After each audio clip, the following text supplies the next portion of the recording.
Bilang paggunita sa anibersaryo ng karawan ni Gat Andres Bonifacio, nagmarsya patungong Mendiola ang ilang grupo ng mga manggagawa. Sigaw nila tanging mayayaman daw ang nakalalasap ng ginhawa sa pagganda ng ekonomiya at tulad ni Bonifacio, nais nilang ipaglaban ang kapakanan ng mahihirap. May ulat on the spot si Mark Salazar. Mark? Rafi, libo-libo itong mga militanteng naririto sa Mendiola, kabilang din yung mga unionista. At sila ay espesyal ang pagturing kay Gat Andres Bonifacio sapagkat sa marami raw bayaning Pilipino, si Gat Andres Bonifacio raw ang daladalang agenda ng mahihirap at manggagawa sa kanyang pakikibaka maliban sa kanyang tabak at kanyang signature na Katipunero hat.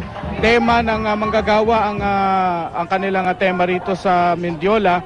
Ayon sa kanila, ang 7.1% GDP growth daw ay magandang balita lamang sa mga kapitalista gaya ng mga korporasyon. Gaya raw ng ibang economic growth na sinusukat lamang sa kinita ng mayayaman at hindi ang kondisyon ng mga manggagawang mahihirap.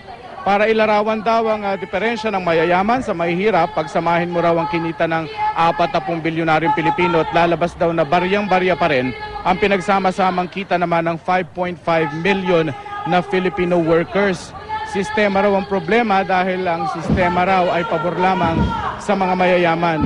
Multinational din, Rafi, itong kanilang paggunita sa araw na ito sapagkat may mga banyaga silang kasama sa entablado na nagbibigay rin ng mensahe sapagkat nataon din ngayong araw ay may World Social Forum on Migration dito sa bansa. Rafi.